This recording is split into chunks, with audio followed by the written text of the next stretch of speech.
Hello student, welcome back to my channel Samrat academy. Student, मेरा नाम है आकाश और आज मैं आप लोगों को क्लास 10th हिंदी 70 नंबर बिल्कुल पक्का आप लोगों को कराने वाला हूं। ठीक है, बिल्कुल आप लोगों को 70 नंबर आएगा अगर पूरा का पूरा वीडियो अगर आप देखते हैं शुरू से लेकर लास्ट तक। ठीक है, क्योंकि मैं बताने वाला आपको नहीं हूँ, पूरा प्रूफ के साथ दिखाने वाले। मेरे पास दो पेपर है, इसके साथ मैं एनालिसिस करके आपको बताने वाला हूँ। देखिए, दोनों ही पेपर 2022 के, भी 2022 का है। कोड बस चेंज है, कोड इसका 801 ए बी है और इसका कोड जो 801 AE है। ठीक है, एक एक पॉइंट लिखवाता जाऊंगा कि कौन सा टॉपिक आपको पढ़ना है। अगर उतना टॉपिक मात्र आप 6-7 महीने में उतना ही टॉपिक आपको तैयार करना है, उतना तैयार कर लेते हैं। 70 नंबर बिल्कुल 100% है, मेरी गारंटी है कि आप लोगों की आएगी। ठीक है, वीडियो को बस आप लाइक कर दीजिए और वीडियो को शेयर कर दीजिए। चलिए, सबसे पहले देखिए क्या होता है कि आप लोगों सबको मालूम है कि 70 नंबर का ही पूर्णांक होता है और 3 घंटे 15 मिनट मिलता है पेपर सॉल्यूशन करने के लिए। 15 मिनट तो आप पढ़ सकते हैं पूरे पेपर को, 3 घंटा मैक्सिमम मिलता है आपको लिखने के लिए।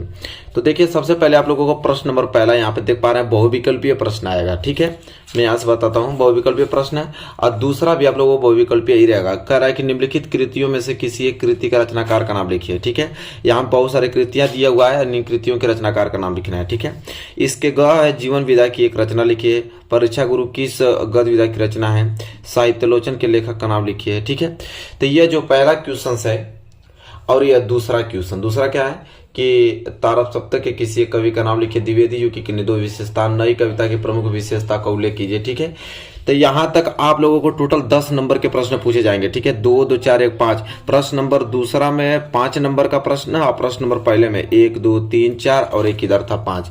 तो प्रश्न नंबर पहले में 5 नंबर। देखिए, यहाँ पे मैं आपको बता दूं कि क्वेश्चन नंबर यहाँ पे कैलकुलेशन कीजिए आप। देखिए, यहाँ पे दो ही चीज था, मैं बता रहा हूँ।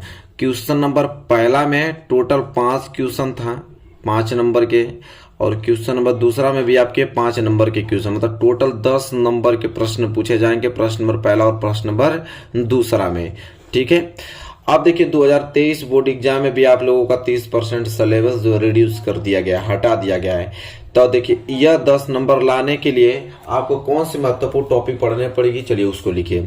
ये 10 नंबर लाने के लिए क्या क्या पढ़ना पड़ेगा उसको आप नोट कीजिए। देखिए, आपको महत्वपूर्ण रचनाएं पढ़ना पड़ेगा। ये अगर ये 10 नंबर लाना चाहते हैं, जितने भी कवि हैं, जितने भी लेखक हैं, उनके महत्वपूर्ण रचनाएं आपको याद होना चाहिए किसी कीमत पे। ठीक है, महत्वपूर्ण रचनाएं। इसके बाद में आपको बात करूं तो यह महत्वपूर्ण रचनाएं किनके किनके, लेखक के और कवि के, लेखक और कवि के। देखिए, एक एक प्रश्न पढ़ता जाऊंगा, उसमें बताता जाऊंगा। लेखक और कवि के महत्वपूर्ण रचनाएं आपको पढ़नी है। यहां तक तो चीजें क्लियर हो गया। इसके बाद नोट कीजिए रीतिकाल। क्या नोट करेंगे? रीतिकाल। इसके बाद आधुनिक काल, आधुनिक काल, रीतिकाल और आपका दूसरा हो गया आधुनिक काल। एक इसके बाद लिखिए छायावादी युग। क्या लिखेंगे? छायावादी युग। इसके बाद आप लिखिए द्विवेदी युग, द्विवेदी युग। जितना पॉइंट बता रहा हूं बस उतना पॉइंट लिखते जाइए आप। ठीक है, द्विवेदी युग। इसके बाद हम बात करें, द्विवेदी युग हो गया, हाँ, एक प्रगतिवादी युग, प्रगतिवादी युग। ठीक, तो कितने युग हमने लिखवा दिया, इतना पॉइंट। इनकी सबकी आपको क्या याद करना है? विशेषता, विशेषता आपको याद करना पड़ेगा। ठीक है, विशेषता आप लोगों को याद करनी पड़ेगी। किनकी? रीतिकाल की, आधुनिक काल की, छायावादी युग की, द्विवेदी युग की, प्रगतिवादी। मात्र 2-2 विशेषता आप लोगों को याद करना है। कितना? मात्र 2-2 विशेषता आपको याद करना है, इसके बाहर नहीं। ठीक है, तो अगर इतना टॉपिक आपको क्लियर है, लेखक और कवि के सभी महत्वपूर्ण रचनाएं याद कर लीजिए और इनकी विशेषता याद कर लीजिए, तो 10 नंबर यहां से आप लोगों का क्लियर हो जाएगा प्रश्न नंबर पहला और दूसरा से। इतना ही टॉपिक आपको पढ़ना है प्रश्न नंबर पहला और दूसरा में। ठीक है, अब इसको हटाता हूं साइड। इसके बाद देखिए, प्रश्न नंबर पहला और दूसरा क्लियर हो गया। इसके बाद प्रश्न नंबर तीसरा आता है। यहाँ पे आप देखिए, प्रश्न नंबर तीसरा है कि निम्नलिखित गद्यांश, निम्नलिखित गद्यांशों में से किसी एक गद्यांश के नीचे दिए गए प्रश्न के उत्तर दीजिए। अब 2 गद्यांश दिया रहेगा, एक गद्यांश यह क और एक गद्यांश ख। इन दोनों में से कोई ना कोई एक ही करना होगा। तो आप कौन सा गद्यांश आपको पढ़ के जाना है, किस चैप्टर का पढ़ के जाना है, चलिए उसको नोट कीजिए। ठीक है, तो गद्यांश के लिए मैं आप लोगों को बता दूं कि सबसे ज्यादा गद्यांश किस चैप्टर का पूछा जाता है। तो आप लिखिए मित्रता। ठीक, मित्रता के बाद चलिए लिखिए आप ममता, मित्रता ममता एक लास्ट लिख लीजिए, भारतीय संस्कृति। भारतीय संस्कृति, बस मात्र यही 3 टॉपिक आपको अच्छे तरीके से क्लियर करके जाना है। इन तीनों के गद्यांश आपको एकदम रटे होने चाहिए। इन्हीं तीनों से सबसे ज्यादा तक गद्यांश आता है। तो मात्र आपको 6 महीने टाइम में 7 महीना बस इन्हीं तीनों के चैप्टरों के गद्यांश आपको देख के जाना है, मित्रता, ममता और भारतीय संस्कृति। ठीक है, मैं बात करूं मित्रता। मित्रता के जो लेखक हैं वो आचार्य रामचंद्र शुक्ल जी हैं। आपको मालूम भी होगा कौन, आचार्य रामचंद्र शुक्ल। यहाँ पे लिखते चलिए, ठीक है। एक डायग्राम बना लीजिए, बस उसी डायग्राम को फॉलो करते चलना है, आप लोगों को याद करते चलना है। ममता के लेखक कौन है? जयशंकर प्रसाद जी हैं। कौन? जयशंकर प्रसाद जी हैं। इसके बाद हम बात करें भारतीय संस्कृति के, तो डॉक्टर राजेंद्र प्रसाद, डॉक्टर राजेंद्र प्रसाद जी हैं। डॉक्टर राजेंद्र प्रसाद जी हैं। तो इतना टॉपिक, मात्र 3 टॉपिक आपको याद करके जाना है, ठीक है। प्रश्न नंबर तीसरे के लिए कितना नंबर तैयार होगा आपको? 6 नंबर। टोटल कितना नंबर? 6 नंबर यहां से फिक्स हो जाएगा, ठीक। इसके बाद हम बात करते हैं प्रश्न नंबर 4 को लेकर, ठीक है। यहाँ पे हटाता हूं। प्रश्न नंबर 4 क्या बोलता है? प्रश्न नंबर 4 बोलता है कि निम्नलिखित पद्यांशों में से, अब वो गद्यांश था, एक पद्यांश है क्या, किसी एक पद्यांश का संदर्भ सहित व्याख्या करना था। ये इसमें भी 2 आपका पद्यांश दिया, एक पद्यांश है, एक पद्यांश है। इन दोनों में से कोई ना कोई एक करना होगा, ठीक है। ये भी आपको 6 नंबर के लिए पूछता है। अब कौन सा पद्यांश आपको याद करके जाना है, कौन से चैप्टर के याद करके जाना है पद्यांश कि सबसे ज्यादातर पूछता है, जो लिखिए पहला पद से, जो कि जिसके राइटर है सूरदास, ठीक है, जो लिखे हैं सूरदास। इसके बाद दूसरा चैप्टर आप याद करके जाइएगा धनुष भंग। सबसे ज्यादा इससे प्रश्न आता है धनुष भंग से, धनुष भंग और पद से। धनुष भंग के हैं तुलसीदास कवि, ठीक है, तुलसीदास। इसके बाद तीसरा है भक्ति नीति। क्या है? भक्ति नीति। अब भक्ति नीति के जो कवि हैं वो हैं बिहारी लाल। तो मात्र यही 3 चैप्टर आप लोगों को पढ़ के जाना है। मतलब इन्हीं चैप्टर के जो पद्यांश से सबसे ज्यादातर पूछे जाते हैं और 6 नंबर यहाँ से भी क्लियर आपको हो जाएगा, ठीक है। तो 5, 7, 8 महीने जो भी टाइम बचा है, बस मात्र इन्हीं 3 चैप्टरों के पद्यांशों को कवर करके चलना है। हालांकि मैं सभी के महत्वपूर्ण आप लोगों को गद्यांश पद्यांश करा दूंगा, ठीक है। और यह पढ़ के आपको जाना है, किताब होगा वहां पे खोल के यही सारी चीजें पढ़नी है आपको। इसके बाद प्रश्न नंबर 5वां की बात करें, देखिए प्रश्न नंबर 5वां क्या बोला है कि निम्नलिखित लेखकों में से किसी एक लेखक का जीवन परिचय। अब देखिए जीवन परिचय, अब 3 नंबर तैयार होने वाला है। तो जीवन परिचय, उनकी एक रचना का नाम। तो मैं आपको बताऊंगा कौन सा महत्वपूर्ण जीवन परिचय आपको याद करके जाना है। मात्र 2 ही बताऊंगा, लेखक का जीवन परिचय याद करके जाना है। तो लेखक 2 ही लोगों का आपको याद करके जाएंगे और दोनों का काम बन जाएगा। दोनों, पहला एक है आचार्य रामचंद्र शुक्ल, आचार्य रामचंद्र शुक्ल, इनका जीवन परिचय याद करके आपको जाना, ये किसी कीमत पे याद कर लीजिएगा अभी से। और एक जयशंकर प्रसाद जी का याद कर लीजिए। यह 2 याद कर लेंगे तो ये कहीं लिखना होता है, ठीक है। जरूर इन दोनों में से कोई ना कोई एक आएगा, लिख देंगे। देखिए इसमें भी दिया होगा, जयशंकर प्रसाद आ गया ना, रामचंद्र शुक्ल दोनों आ गया है। और दोनों याद कर लेंगे तो एक ना एक आएगा ही, और 3 नंबर आराम से यहाँ से आपका कवर हो जाएगा, ठीक है। इसके बाद इसका ख वाला प्रश्न, ये भी आपका 3 नंबर का, वो लेखक का, यहाँ पे कवि का जीवन परिचय लिखना है, कवि का जीवन परिचय। तो कौन से कवि का जीवन परिचय आपको याद करके जाना है, ठीक है। तो यहाँ पे मैं बता देता हूँ, 3 लोगों का नाम बता देता हूँ जो कि सबसे ज्यादा पूछे जाते हैं। एक सूरदास, ठीक है, सूरदास के बाद दूसरा आ गए हमारे तुलसीदास, तुलसीदास के बाद एक महादेवी वर्मा है। यही तीनों लोगों का जीवन परिचय हमेशा आपको देखने को मिलेगा। तीनों में से जरूर एक ना एक आएगा, और उसी को याद किए रहेंगे तुरंत हो जाएगा। देखा इसमें भी दिया होगा, देखिए सूरदास दिया है ना, तो सूरदास दे देगा, या तो तुलसीदास या तो महादेवी वर्मा। 3 ऑप्शन में से जरूर इसमें से कोई ना कोई एक मिल जाएगा, ठीक है। और यहाँ से आपको 3 नंबर क्या हो जाएगा, क्लियर हो जाएगा। चलिए यहाँ तक ये प्रश्न नंबर 5वां का ख था। तो देखिए इस प्रकार बस तैयारी करके आपको जाना है, तो तुरंत आपको पूरा का पूरा नंबर मिल जाएगा। इसके बाद प्रश्न नंबर 6 है कि निम्नलिखित संस्कृत गद्यांश। अब देखिए संस्कृत का गद्यांश भी पूछता है। निम्नलिखित संस्कृत गद्यांश का संदर्भ सहित हिंदी में अनुवाद कीजिए, ठीक है। तो चलिए देखते हैं, यहाँ पे भी 2 दिया, दोनों में से कोई एक ना एक करना है, ठीक है। और संस्कृत का गद्यांश, कौन सा संस्कृत का गद्यांश महत्वपूर्ण है आपको याद करके जाना है।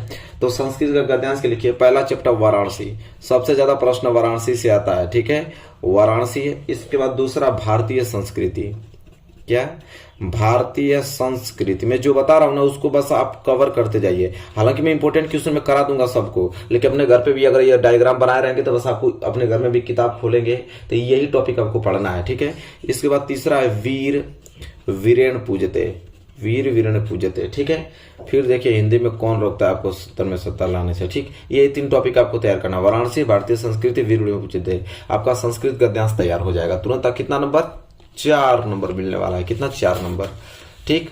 इसके बाद प्रश्न नंबर 7वां देखिए क्या है। प्रश्न नंबर 7वां है कि अपनी पाठ्य पुस्तक में से कंठस्थ कोई एक श्लोक लिखिए। देखिए कोई भी एक श्लोक आपको लिखना है, एक श्लोक लिखना है, 2 नंबर मिल जाएगा, ठीक है। तो श्लोक मैं आप लोगों को बता दूंगा, आपकी किताब में भी श्लोक दिया है, मात्र 2 लाइन का श्लोक आपको याद करना पड़ेगा। एक श्लोक है यह, सर्वे भवन्तु सुखिनः सर्वे सन्तु निरामया सर्वे भद्राणि पश्यन्तु मां कश्चित् दुःख भाग् भवेत्। देखिए हमको याद है और आपको भी याद हो जाएगा, 2 लाइन का है, ठीक है। और 2 नंबर क्लियर हो जाएगा। तो आप लोगों को श्लोक एक तो याद करना ही पड़ेगा, ठीक है। तो आई होप क्लियर हो गया होगा आप लोगों को। इसके बाद देखिए 7वां का ख, यह 2 नंबर के प्रश्न आता है। अगर निम्नलिखित प्रश्नों में से 2 प्रश्नों के उत्तर लिखिए। तो देखिए कौन सा प्रश्न उत्तर था, जो मैं आप लोगों को बताया था कि यह पद्यांश आपको याद करना इन चैप्टरों का। 3 चैप्टरों का आप लोगों का प्रश्न उत्तर भी आता है। तो इन्हीं चैप्टर के प्रश्न उत्तर को भी आपको याद कर लेना है, क्योंकि इन्हीं में से प्रश्न उत्तर पूछता है। 2 नंबर आपका क्लियर हो जाएगा। देखिए वाराणसी, वीरण, ये सब आपका ये वाराणसी चैप्टर का वीर है या भारतीय संस्कृति चैप्टर से लिया गया, मतलब इन्हीं तीनों से आपको पूछता है। इसके बाद प्रश्न नंबर 8वां। प्रश्न नंबर 8वां में तो मैं यहीं से डायरेक्ट बता देता हूं, क्योंकि यही चीज पूछता है हमेशा। कोई भी पेपर उठा लेंगे, ये भी पेपर है और ये भी पेपर है, देख लिया। कोई भी दुनिया का कोई भी पेपर उठाएंगे ना, तो यहां से यही चीज मिलेंगी आपको, यही चीज ही मिलेंगी। देखिए करुण रस, हास्य रस, हास्य रस, करुण रस, उपमा अलंकार, उत्प्रेक्षा, उपमा अलंकार, रूपक अलंकार। इसके बाद रोला सोरठा, रोला सोरठा, मतलब यही 6 नंबर आपको फिक्स है। यही टॉपिक ही आपको याद करके जाना है भाई साहब, कि हास्य रस याद होना चाहिए तथा करुण रस, उपमा अलंकार, रूपक अलंकार और रोला और सोरठा। ये सारे टॉपिक, यही टॉपिक आपको याद करनी है। यही टॉपिक हमेशा पूछता है और 6 नंबर यहां से क्या आ जाएगा, बिल्कुल क्लियर हो जाएगा, ठीक है। समझ में आ रहा है आप लोगों को? चलिए इसके बाद मैं आपको बताऊं निम्नलिखित उपसर्गों में से 3 के मेल से एक शब्द बनाइए, ठीक है। तो चलिए देखते हैं यहाँ पे। तो ये आप लोगों का है उपसर्ग। जितने भी उपसर्ग इसमें दिया है, अ, अधि, अनु, स, अप, सु, इसको नोट कर लीजिए। और एक यह वाला भी दिया है, अनु, परि, अभि, अप, सु, अधि। देखिए बहुत सारा आप लोगों को मिल रहा होगा। तो इतना ही टॉपिक, ज्यादा नहीं, जो इसमें दिया इसी टॉपिक को आपको बस इतना ही लिख कर, और ये भी मैं दिखा देता हूँ, इसमें भी कोई 1-2 चेंज होगा, इन दोनों को नोट करके बस याद कर लीजिए, बस और कुछ नहीं करना है। इसके बाद आपको प्रत्यय पूछता है 2 नंबर के। तो इन 5 गो प्रत्यय यह हो गया और 5 गो यह, जिसमें पन मिल ही रहा है, आई भी मिला है, वट नहीं मिला तो वट को ले लीजिएगा, उसमें हट भी मिला है, ता, मतलब यही सारे प्रश्न बार बार रिपीटेशन होते हैं, ठीक है। तो ज्यादातर यही रिपीटेशन होते हैं और मैं करा दूंगा, लेकिन हालांकि इस पेपर का सोल्यूशन आप कर लीजिए, इसमें का ले लीजिए और इसमें का लिखकर और प्रत्यय याद कर लीजिए, जरूर फंसेगा आपको, 100% फंसेगा। इसके बाद समास विग्रह। समास में देखिए पाप, पुण्य, नवरत्न, तिरंगा, जलवायु, यह नोट कर लीजिए आप, ठीक है। इसको आपको क्या कर लेना है, नोट कर लेना है। और यही आपको नोट करके समास विग्रह याद कर लेना है, ठीक है। और इसमें से भी दिखा देता हूं कि इसमें समास विग्रह में क्या क्या प्रश्न आया था, ताकि आप उसको आसानी से याद कर पाओगे। देखिए समास विग्रह इसमें राजा, रानी, पंचगंगा, विशेषण, विशेषज्ञ, चतुर्वेद, राम, रहीम। तो इसका भी नोट कर लीजिए और इसका समास विग्रह कर लीजिए। हालांकि मैं सब कुछ करा दूंगा, ठीक है। इंपॉर्टेंट क्वेश्चन सब कुछ आपको कवर मिलेंगे, ठीक है। जो भी पॉइंट में दिक्कत हो रहा है कमेंट कीजिए कि सर इसमें बता दीजिए, मैं उसका एक सेपरेट वीडियो बना दूंगा और यहाँ से एक भी प्रश्न बाहर नहीं जाएगा। इसके बाद निम्नलिखित में से 2 तत्सम रूप आ गया। तत्सम रूप भी 3 नंबर के 2 नंबर के पूछे जाते हैं। देखिए नाक, पीठ, डंडा, गोबर, हल्दी, ये तत्सम रूप है, ठीक है। तत्सम रूप लिखना है क्योंकि तद्भव दिया है और तत्सम इसका लिखना है। और इसमें भी आपको तत्सम दिखा देता हूं। तो तत्सम देखिए क्या बोला है, कपूत, कुआं, चिरण, दूध, चरण, इसको भी नोट कर लीजिए, ठीक है। ये भी तत्सम है। तो इन दोनों को आप मर्ज करके आप एक नोट्स बना लीजिए, जरूर आपको देखने को मिलेगा, ठीक है। इसके बाद परवाचित शब्द में देखिए ये भी 2 नंबर का, गंगा, घोड़ा, इंद्र, कुबेर, खग। इसमें परवाचित अग्नि, आम, किनारा, पक्षी। तो इसको 4 इसमें का और 5 इसमें का, 9 गो परवाचित शब्द आप इसका लिख लीजिए, ठीक है। हालांकि मैं सोल्यूशन तो कराऊंगा ये, लेकिन अपने से भी आप मेहनत करते रहिए तब तो मजा आएगा, ठीक है। लेकिन हालांकि मैं करा दूंगा, आपको टेंशन लेने की जरूरत नहीं, लेकिन इसको आप ढूंढ के लिख लीजिएगा। इसके बाद संधि विच्छेद, एक ही संधि, यड़ संधि है आप लोगों में, यड़ संधि, इसमें से कोई भी है यड़ संधि ही है, ठीक है। मात्रा, ज्ञा, मधुरी, आदेश, इति, यत्र। इसमें देखिए प्रत्येक, पिताग्रा, यद्यपि, प्रत्युत्तम, ये सभी यड़ संधि है, ठीक है। तो यड़ संधि ये सिर्फ तो आपको 2023 बोर्ड एग्जाम में पूछेगा, 2022 में भी यही था, यड़ संधि ही था। इसके बाद हम बात करें 2 नंबर यहाँ से क्लियर हो जाएगा। इसके बाद ख में आया आपका भक्ति। तो देखिए सबसे ज्यादा यही आता है और इससे 12 आता ही नहीं है। देखिए बार बार यही पूछता है। फल का याद कर लीजिएगा नदी का, मति का और मधु का। तो फल और नदी में से कोई एक याद कर लीजिएगा, मति और मधु में से कोई एक। अगर याद है तो 2 नंबर ये फिक्स है, यही आएगा बार बार प्रश्न। देखिए इसमें भी मैं आपको दिखा देता हूँ, यही आया होगा, इससे बाहर नहीं आया होगा। ठीक है, मैं इसको भी दिखा देता हूँ आप लोगों को, इससे बाहर आता ही नहीं है ना, ये बात है। देखिए इसमें भी मधु नदी फल मति, कह रहा हूं ना कि ये फिक्स होता है। मधु नदी में से कोई एक, फल मति में से कोई एक याद कर लीजिएगा विभक्ति। ठीक है, बस काम बन जाएगा।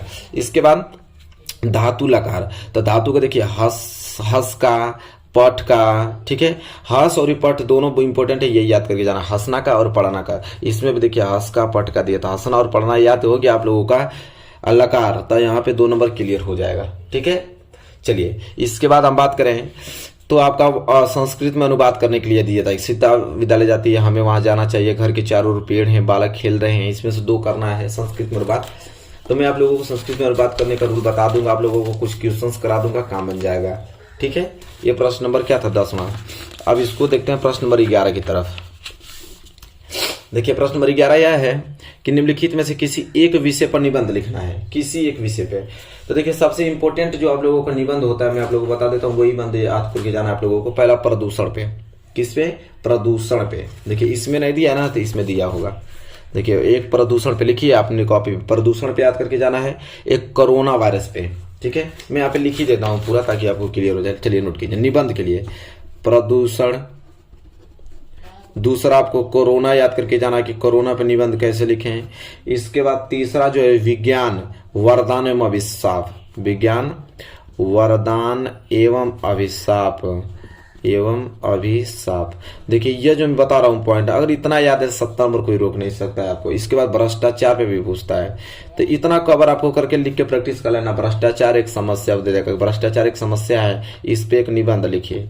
ठीक है, इसके बाद दे देगा आपको जनसंख्या वृद्धि पे। बस यही 5 आपको महत्वपूर्ण निबंध याद करके जाना है, इससे बाहर नहीं आता है। ठीक है, और आराम से कितने नंबर का सबसे ज्यादा नंबर पूछता है भैया, 6 नंबर तैयार हो जाएगा मात्र एक टॉपिक से। ठीक, इसके बाद आपका आता है प्रश्न नंबर लास्ट 12 खंड काव्य। अब खंड काव्य में क्या होता है कि जिस डिस्ट्रिक्ट से होंगे उस डिस्ट्रिक्ट का अलग अलग खंड काव्य आता है। ठीक है, देख लीजिएगा अपने विद्या क्वेश्चन में।